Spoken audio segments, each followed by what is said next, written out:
Ok sportif, aujourd'hui après un gros mois de vidéo, il est temps pour moi de vous faire un petit débrief de cette grosse saison qui honnêtement a été riche. Et ouais, une grosse saison qui comprend 3 sélections en équipe de France avec une 4e place lors des championnats d'Europe, puis une 11e place lors des championnats du monde, tout cela sur 3000 mètres steeple. Puis je me suis aussi illustré lors de l'European Road Race avec une 2e place sur 10 km, avec un titre de champion de France sur duathlon. Et enfin, de nombreux records personnels, notamment sur 3000 mètres steeple avec 8 minutes 49 ou encore au 1500 mètres avec 3 minutes 49 et j'en passe et des meilleurs. Ouais, magnifique était le mot et vous savez quoi, je vais vous la raconter plus en détail.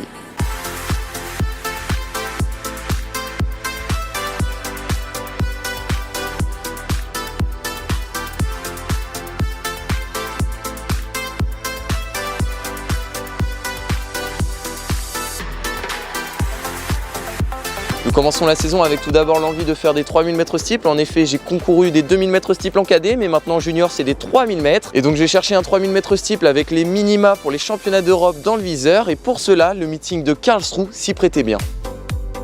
Et oui, le meeting de Karlsruhe, un meeting dont j'ignorais totalement l'existence avant que Mathias Vergote m'en parle. Oui, lui, c'est la première fois que je courais autre que dans mon pays. En effet, ce meeting est situé en Allemagne, non loin de la frontière et possédant de bonnes courses à l'instar du 3000 mètres steeple où la tête de course a prévu de partir sur 8 minutes 45. Donc clairement, pourquoi pas s'y rendre pour, avec Mathias, après un stage de 2 semaines ensemble où nous avons rentré de bonnes séances, s'élancer avec comme idée en tête de faire moins de 9 minutes au 3000 mètres steeple et pourquoi pas si affinité, aller chercher les minima sur steeple qui sont de 8 minutes 57,5. Et justement nous venons de partir et il est vrai que ce n'est pas évident de jauger son effort lorsque tu as 0 repère sur la distance, tu ne sais pas combien tu es capable de faire, tu ne sais pas si ton corps est capable d'encaisser et ouais tu ne sais quasiment rien, c'est presque une course à l'aveugle. Mais bon, je m'élance tout de même sur une allure de 20 km/h et découvre cette magnifique discipline qui demande endurance, agilité et concentration. À l'entame du dernier tour, je figure à plusieurs secondes devant mon comparse, mais clairement la course a été pour ma part agrémentée de nombreux changements de rythme involontaires, ce qui n'est clairement pas l'idéal, mais enfin je suis toujours sur les allures prédites. Et ce jour-ci, après des derniers passages de barrière des plus archaïques, j'effectue tout de même une bonne course au coude à coude avec Mathias, enfin plutôt de coude à pied. Mais j'effectue dès le premier 3000 mètres steeple un sub 9 minutes et clairement je suis satisfait, alors certes je suis à quelques secondes des minima mais ce sera que partie remise. Ouais, une bonne course qui lance bel et bien la saison du bon pied et qui m'a permis aussi de me rendre compte que je ne suis pas trop mal sur la distance. En effet, je suis à la 2 secondes des minima lors de mon premier essai sur cette distance, donc c'est plutôt réjouissant. Et puis nous avons décidé ensuite avec Philippe de m'aligner sur un 1500 mètres et justement, il va vous expliquer pourquoi. Alors, pourquoi faire un 1500 mètres? Pour un 1500 mètres, pour gagner énormément de vitesse. Faut pas oublier que tu es un athlète assez lent. Cette base de vitesse va te servir pour le 3000 plat, le 5000 plat et surtout le 3000 steeple. Et oui, gagner en vitesse et ça passe par ce 1500 mètres, un 1500 mètres à la maison, oui, ici au stade des Maradas, là où j'avais réellement pour but d'améliorer ma trace précédente qui s'élevait à plus de 4 minutes. Soit un passage aux 1000 mètres en 2 minutes 40 et justement nous sommes partis et je décide de prendre un départ avec le groupe qui lui avait pour but de passer aux 1000 mètres en 2 minutes 37. Donc clairement pour moi c'était un passage qui me semblait parfait, mais lors de ce fameux passage j'aperçois que je suis totalement à côté de la plaque. Assurément c'était un passage bien trop lent, j'étais encore bien trop en canne pour être si proche de la fin. Ainsi ni une ni deux je déboîte, mais réellement ne me retourne pas et tout comme si je faisais les 500 derniers mètres de ma vie. Et honnêtement là je suis le premier à être surpris d'une telle attaque car j'arrive à terminer fort, que dis-je très fort, avec un dernier 400 mètres en moins de 1 minute pour atteindre finalement un très gros record personnel à plus de 7 secondes de l'ancien. Ouais, choqué, je pense que c'est le mot, choqué de cette si bonne performance qui confirme qu'il y a eu du chemin de parcouru. Une course encore une fois très encourageante qui met en confiance pour la suite. C'est un gros 3000 mètres steeple qui m'attend. Un 3000 mètres steeple dans un lieu très réputé pour le demi-fond. Et oui, nous voici à Hordegem, un quartier flamand non loin de Bruxelles en ce 29 mai 2021 pour une grosse soirée de demi-fond sur une piste qui a su se faire un nom grâce au fait qu'elle est peu exposée au vent, au fait que le tartan est bien dur et surtout au fait que sur ce meeting la concurrence est très rude et c'est ce que j'étais venu chercher ici en venant en Belgique et maintenant il n'y a plus qu'à s'aligner sur la ligne de départ. Et ça y est, nous nous élançons sur ce steeple et là nous sommes nombreux à viser moins de 8 minutes 55, c'est donc sous ces conditions parfaites que nous nous élançons. En effet il fait là 15 degrés Celsius, soit des conditions idéales pour le demi-fond. Maintenant il n'y a plus qu'à sortir ce gros chrono. À moins que tout se ne passe pas comme prévu.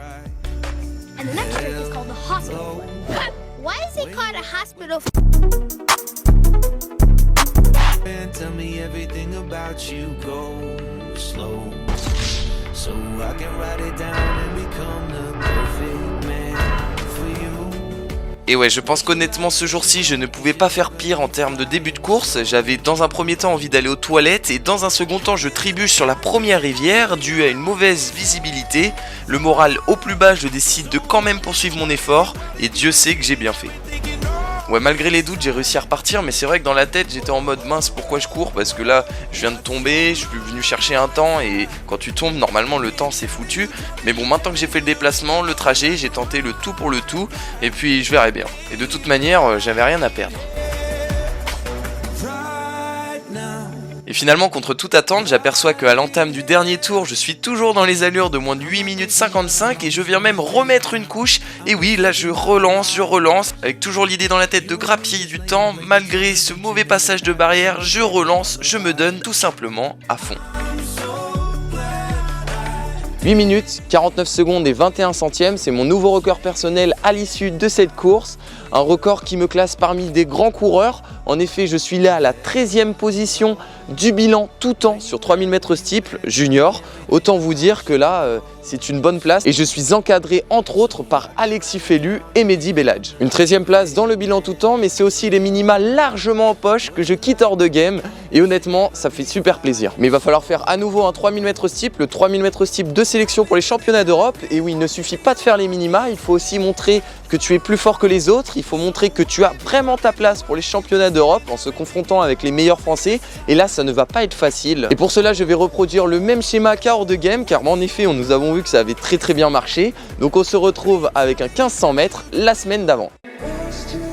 Un 1500 mètres où cette fois-ci je n'étais pas dans des conditions optimales, assurément j'avais un rhume qui durant toute la semaine en amont persistait, mais bon je tenais tout de même à maintenir ce 1500 mètres, où certes comme je viens de vous le dire je n'étais pas dans les meilleures conditions, mais il s'agissait là d'une course dans laquelle je souhaitais battre mon record personnel, mais aussi et surtout d'une course de préparation pour le week-end suivant. Nous nous retrouvons ainsi tous sur la ligne de départ avec cette fois-ci un plateau nettement plus élevé que le précédent 1500, car là la tête de course part sur 3 minutes 45. Autant vous dire que je n'allais pas être en tête et que pour faire moins de 3 minutes 50, cette situation était plutôt idéale. Voilà, nous poursuivons notre effort sur la piste 2-3 et je suis encore à la mi-course sur les allures de moins de 3 minutes 50, mais par la suite je ressens la fatigue engendrée par le rhume, mais bon je me bats tout de même pour la préparation du 3000 mètres steeple de sélection.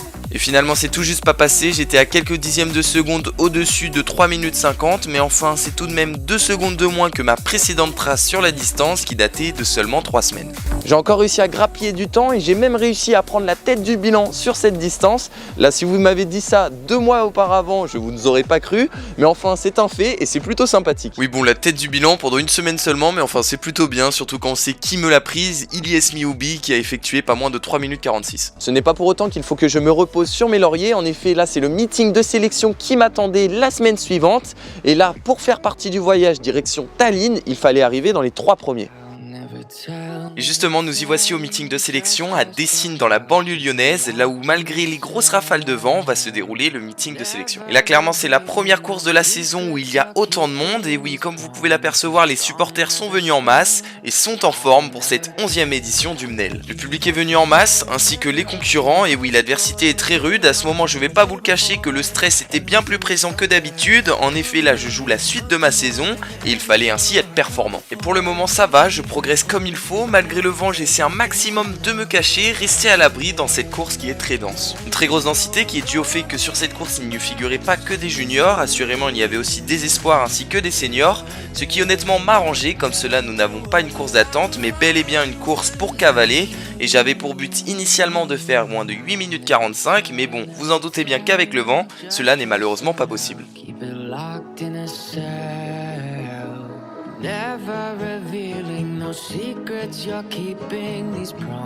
Une allure que j'essayais quand même de maintenir, mais honnêtement j'aurais pas dû car mes mollets commencent bel et bien à charger. Et oui, c'est étonnant mais c'est comme ça, et ainsi les erreurs techniques s'enchaînent alors que derrière ça arrive vite.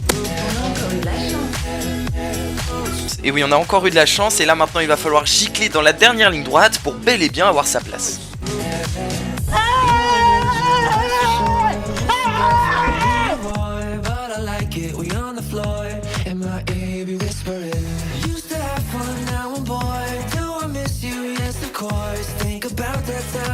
Le moins qu'on puisse dire, c'est de justesse. Et oui, j'ai eu chaud aux fesses, mais enfin ça y est, c'est fait, j'ai mon billet pour les championnats d'Europe. Et honnêtement, ça fait du bien, c'est une grosse pression qui s'enlève. Une grosse pression, oui, et ça y est, après plus de 10 ans d'athlétisme, j'arrive enfin à dégoter ma première sélection en équipe de France, comme quoi l'athlétisme, ce n'est pas un sport de pression, mais plutôt un sport de persévérance. Et pour fêter ça, je vais faire un grand prix de duathlon. Car oui, j'avais rejoint le club de Meaux, mais je n'avais pas pu courir pour ce dernier, car je voulais tellement me sélectionner pour les championnats d'Europe que je me mettais à 100% dans l'athlé. Mais bon là, maintenant que c'est fait, il n'y a plus qu'à aller s'amuser avec une grosse D1, et avec une très grosse densité aussi, et c'est parti pour la course. Une course pluvieuse, et comme dit le dicton, course pluvieuse dit course heureuse, mais enfin une chose est sûre, c'est que sur la ligne de départ en ce dimanche 27 juin, c'est une grosse densité, que dis-je, une très grosse densité, assurément ce jour-ci sous ces conditions dantesques, ce n'est pas moins de 20 athlètes qui sont déjà descendus sous la barre des 30 minutes aux 10 km. Ouais, du très beau monde, mais un temps qui est loin d'être très beau, et malgré ce temps simplement en restant dans les pieds des machines de guerre en tête, je confirme mon état de forme avec un passage aux 5 km en, tenez-vous bien, 14 minutes 10, ce qui correspond simplement au minima pour les Europes. Alors certes c'est un record officieux, mais je suis tout de même très satisfait. Ouais, une super première cape qui m'a peut-être pris un peu trop de jus. En effet, lors du passage dans la zone de transition, je prends mon vélo avant de mettre le casque, ce qui entraînera par la suite une pénalité. Mais bon, pour l'heure c'est sur le vélo que ça se passe plus ou moins bien.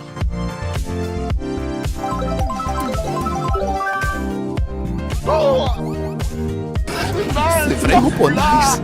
Ouais, sur le vélo j'ai souffert avec la pluie pour rester debout comme tout le monde, vous allez me dire, mais pour ma part pas que pour cela, assurément pour rester dans les roues aussi, car non seulement je n'avais pas roulé depuis 3 mois, mais aussi j'étais bien fatigué de la première course à pied, mais enfin j'ai tout de même réussi. J'ai réussi certes, mais étant donné que devant ça ne collaborait pas, nombreux sont les coureurs revenus de l'arrière, nous posons ainsi le vélo avec un peloton d'une 40aine de personnes avant de nous élancer sur la dernière course à pied. Classé à la 30e position à la sortie du parc, je me fais beaucoup doubler dans un premier temps, avant de reprendre du poil de la bête, je me remets à 21 km/h et me classe finalement en 22e position, avant de me faire disqualifier, mais si vous voulez savoir pourquoi, je vous invite à aller consulter la vidéo portant sur le sujet. Malgré la disqualification, cela m'a fait plaisir de changer le focus, ne serait-ce qu'un week-end.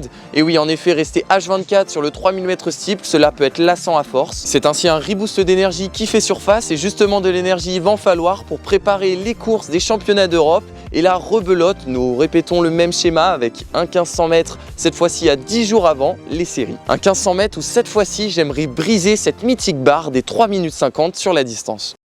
Un 1500 mètres figurant à 10 jours en amont des séries du 3000 m steeple, autant vous dire l'idéal. Nous pouvons ainsi dire que les soirées de Saint-Maur tombent bien, d'autant plus qu'encore une fois il y a un très beau plateau d'aligné ce jour-ci, un beau plateau, une très grosse densité, comme vous pouvez l'apercevoir, une bonne soirée, autant vous dire que ça roule bien.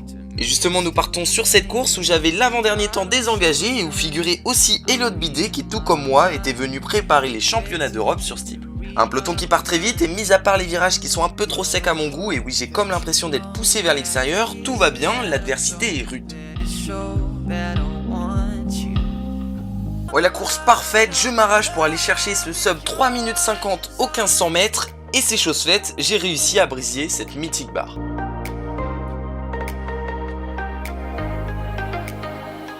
Quand même sous la barre des 3,50, donc c'est cool, et maintenant repos, quand je dis repos c'est seulement un entraînement par jour jusque les championnats d'Europe à Tallinn, et ça va être super. Là ça met en confiance pour la suite, et justement la suite il va falloir prendre l'avion direction Tallinn en Estonie pour partir sur ma première sélection en équipe de France, la première fois que je porterai haut les couleurs de l'équipe de France, et honnêtement ça fait plaisir. Nous sommes ainsi partis avec l'ensemble de l'équipe de France direction Tallinn en Estonie.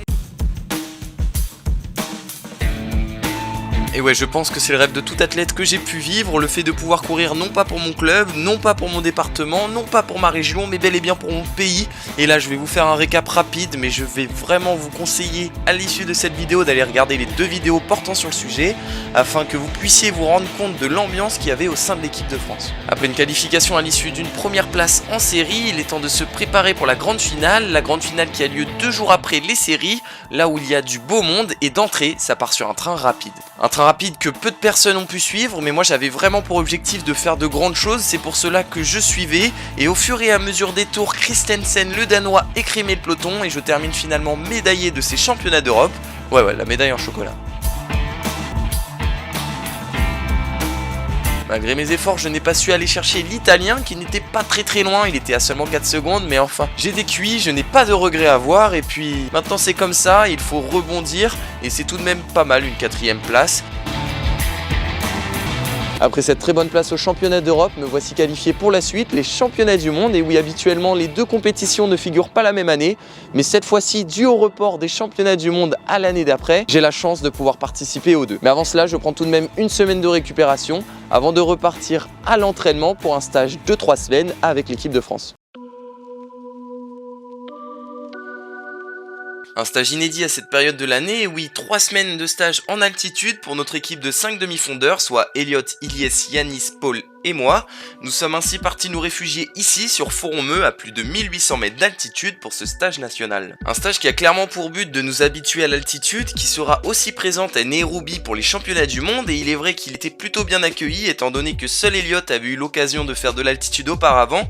Ainsi pour Ilyes, Yanis, Paul et moi, c'est une grande découverte. Une découverte de la température tempérée car nous avons beau être en plein été, le thermomètre affiche seulement 20 degrés Celsius, ce qui est entre nous plutôt pas mal pour courir, mais il y a aussi le fait que l'oxygène se fait plus rare dans l'air, ça c'est autre chose. Bon, clairement après avoir découvert, comme vous pouvez l'apercevoir sur les images, il a fallu commencer à mettre du rythme, ouais, des grosses séances qui n'étaient pas simples à valider, des séances de vide-l'envide, des séances de seuil, des séances de SP15, des séances de SP-steeple, j'en avais pour tous les goûts, et tout cela tiré par Jean-François Pontier à vélo. L'occasion réellement d'aller pousser dans mes limites comme vous pouvez l'apercevoir à l'image, mais enfin voilà, c'est ainsi en équipe que nous poursuivons notre préparation et honnêtement c'est un plaisir de faire cela en groupe.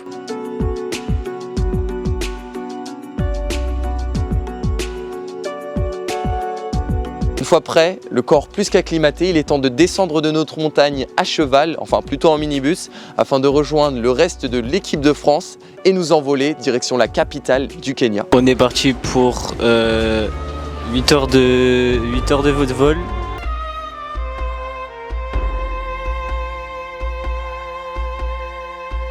Alors là, quel voyage de folie. La plupart des athlètes n'avaient jamais quitté l'Europe, mais là il s'agit bel et bien de descendre au Kenya. Le Kenya, le pays du demi-fond. Assurément, les Kenyans dominent quasiment l'ensemble des distances sur demi-fond. Et là encore une fois, vous allez voir que les Kenyans ne dérogent pas de leur statut. C'est heureux que nous découvrons le stade Kasarani, là où s'est déroulé l'ensemble de la compétition, malheureusement sans spectateurs dû aux restrictions sanitaires, mais bon, mine de rien, avec les athlètes des plus de 100 pays présents, il y avait quand même du beau monde. Et justement, ce beau monde s'apprêtait à assister à la première série du 3000 mètres steeple dans laquelle je figurais. Et justement, nous sommes partis, et lui, Elliot, mon coéquipier français, partira dans la seconde série. Une série dans laquelle je m'aligne réellement avec l'idée en tête de me qualifier en finale et dès là nous pouvons apercevoir que les 4 premières places étaient banalisées par le Kenyan, l'Érythréen, l'Éthiopien et l'Ougandais. J'avais donc vraiment pour but d'aller décrocher cette 5e et dernière place directement qualificative afin d'être assuré d'une place en finale.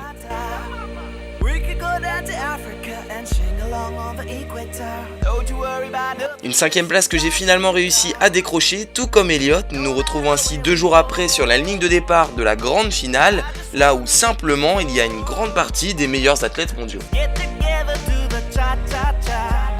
Mais enfin il ne fallait pas se décourager, même si je savais moi comme Elliot que nous ne pouvons pas espérer un podium. Nous visons plus le top 8 et encore même le top 8 était un objectif ambitieux pour vous dire le niveau qu'il y avait. Finalement le top 8 était bien devant, nous nous retrouvons avec un second groupe où j'arrive à tirer mon épingle du jeu avant de m'endormir, un endormissement qui a favorisé le retour des autres Européens et justement je vous laisse voir ce magnifique finish. Et là encore une fois je vais vous inviter à aller voir les vidéos fraîchement sorties portant sur le sujet, honnêtement elles en valent le détour, tant par l'expérience humaine que nous avons vécue que par la performance. C'est vraiment très cool de découvrir une autre civilisation, de plus c'était la première fois que je quittais l'Europe et autant vous dire que c'est totalement autre chose là-bas, mais enfin je vous laisse découvrir cela. Bon, je n'ai encore une fois pas réussi à l'emporter, mais enfin c'est déjà super, une 11e place au championnat du monde. Cela m'a réellement donné envie de revivre des émotions comme celle-ci, de refaire des championnats du monde.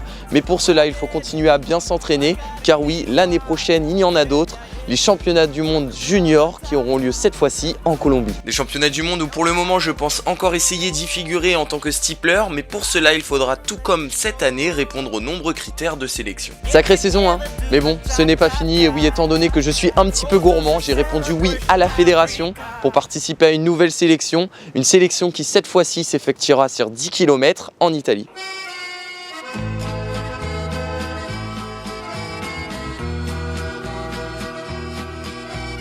sélection supplémentaire qui fait plaisir, honnêtement j'étais heureux de courir une nouvelle fois pour la France, mais cette fois-ci sur une autre distance, le 10 km, une distance où je n'ai pas tellement eu l'occasion de faire mes preuves. Assurément mon précédent 10 km convenable date de 2018, soit il y a plus de 3 ans, là où j'avais effectué à l'issue des championnats de France de 10 km, 31 minutes 43. Autant vous dire que ce n'est pas grâce à cette performance que j'ai été pris, mais bel et bien grâce à ma super saison sur Steeple. C'est ainsi le couteau entre les dents que je prends le départ de cette course internationale, où clairement je ne connaissais que très peu de monde, avec entre autres mes amis compatriotes. Malgré cela, sur ce 10 km, je décide de m'insérer dans le pack de tête, un pack qui au fur et à mesure des tours ne cesse de s'écrémer, mais j'arrive tout de même à rester dedans, et je réussis même à un moment à me retrouver seul en tête, et vous savez quoi, je vous laisse avec la fin.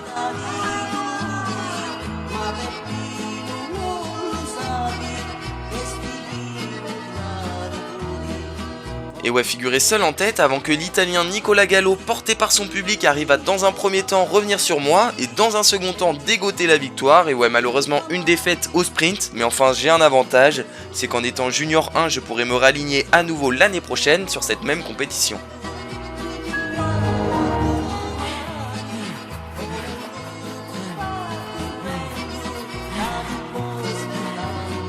Je suis tout de même très satisfait de cette seconde place, et oui, au niveau européen c'est super, mais enfin maintenant il y a un dilemme qui s'offre à nous avec Philippe. Comme on sait, notre ami Baptiste Cartiot est un boulimique de l'entraînement et des compétitions. Il a voulu faire 2 objectifs. Premier objectif, après Uderzo, il a voulu faire les championnats de France du duathlon. Au lieu de prendre 15 jours de vacances et de partir au soleil, on lui a fait une petite semaine de vacances. Il a pu faire les championnats de France du duathlon.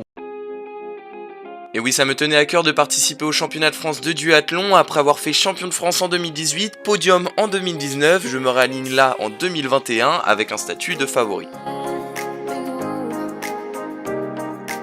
Donc après une semaine de repos, 2 semaines de reprise plus avec l'intégration d'entraînement à vélo, les premiers de l'année, me voici sur la ligne de départ des championnats de France de duathlon avec un dossard des plus pourris. Mais enfin je passe outre, remonte sur la tête de course, là où je sens que je suis plutôt à l'aise sur la course à pied clairement, mais je décide de calmer le jeu car je sais que je ne vais pas pouvoir partir seul sur le vélo. Et finalement nous sommes 5 à nous détacher par l'avant et arrivons doucement au parc à vélo. Les chaussures enlevées, le casque enfilé, la dragonne clipsée, tout cela le plus rapidement possible. Nous sommes finalement 3 à partir en échappée à vélo après une première course à pied et une bonne première transition.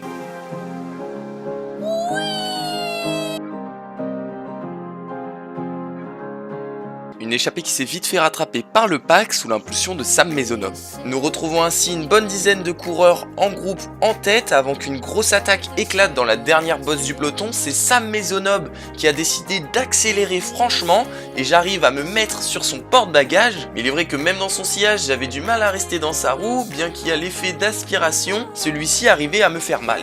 Nous posons le vélo avec finalement 20 secondes d'avance sur le reste du peloton avant d'entamer la dernière course à pied. Une dernière course à pied qui honnêtement fait très mal, j'avais perdu l'habitude de courir après le vélo, d'autant plus que là nous avons bien appuyé sur la fin, donc autant vous dire que c'est difficile de retrouver une bonne foulée, et justement là je me fais surprendre. Oh mince! Et ouais, le retour de Johan Martino après une magnifique dernière cape, mais bon, il avait malheureusement une pénalité, enfin heureusement pour moi, et j'ai pu ainsi garder ma pole position, et comme on dit chez moi, bon qui voilà du casse, perd sa place, hein.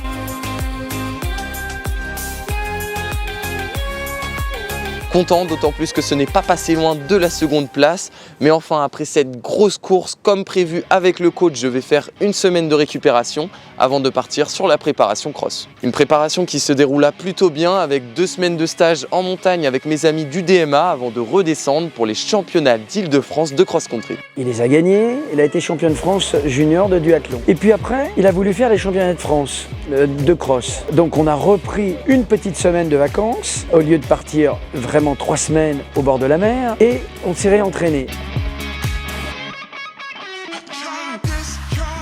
En fait, c'était pas vraiment les championnats de France que je visais réellement, ce que je visais c'était plus les championnats d'Europe de cross, et pour cela, pour espérer se qualifier aux championnats d'Europe de cross, il fallait participer aux championnats de France de cross et faire une bonne place, et pour faire une bonne place aux championnats de France de cross, il fallait se qualifier à l'issue des championnats de l'IFA, et c'est pour cela que nous nous retrouvons le dimanche 31 octobre à la base de loisirs du Val-de-Seine pour un cross de 6 km. Un cross où clairement j'étais en forme. Ce jour-ci je sors une très grosse course avec une escapade en solitaire dès la mi-course, ce qui fait de moi le nouveau champion d'Île-de-France de cross-country. Mais maintenant il fallait réellement se concentrer sur la suite, les championnats de France de cross qui sont aussi qualificatifs pour les championnats d'Europe.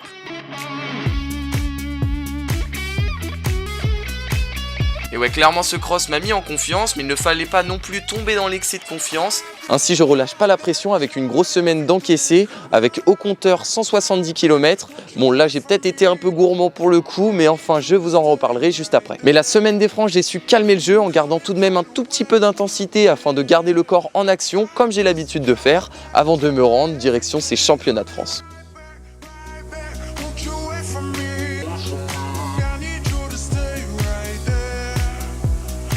Des France qui se sont fait désirer, assurément après 2 éditions annulées, ils ont enfin pu se dresser ici en cet automne 2021 et c'est pour cela qu'il y a aussi support de sélection pour les championnats d'Europe et nous nous retrouvons ainsi tous les juniors sur la ligne de départ et là je peux vous dire qu'il y avait du beau monde et une densité folle.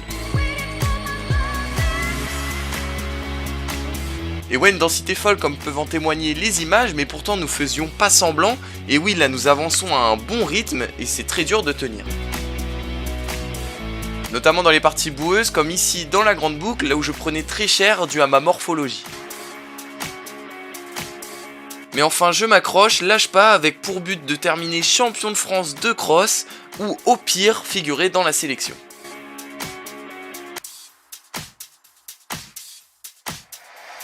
Je vous emmerde, je rentre à mon maison. Nous retrouvons un schéma de course improbable avec encore 10 athlètes dans le pack de tête après plus de 17 minutes de course. J'y figurais encore, mais hélas après la dernière section boueuse, j'ai cédé. Mes jambes ne répondaient plus, alors pourquoi? Peut-être à cause de la morphologie ou simplement par manque de fraîcheur ou les deux. Il y a aussi le fait que ça fait 3 ans que je n'ai pas fait de cross boueux, mais quoi qu'il en soit, c'est le titre de champion de France qui s'envole, mais aussi et surtout la sélection pour les championnats d'Europe de cross. Et là c'est dur à encaisser, ouais. Le baron champion de France devant Hugo Maquet et Jules Robin, qu'il est beau ce podium. On retrouvera ces garçons en Irlande avec le maillot de l'équipe de France au championnat d'Europe.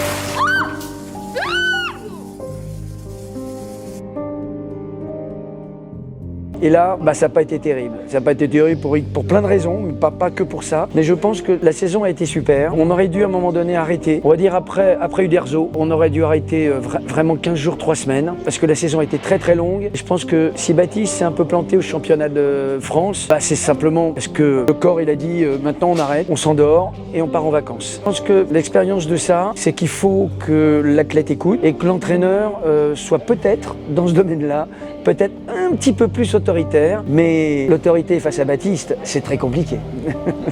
Bon bah voilà, je crois bien que nous sommes arrivés au bout de cette saison, une très grosse saison qui s'est pas clôturée comme je l'ai souhaité, mais enfin c'est comme ça, maintenant il va falloir retirer le positif pour se rebooster pour la suite. J'espère que cette vidéo vous a plu et sur ce je vous dis à bientôt.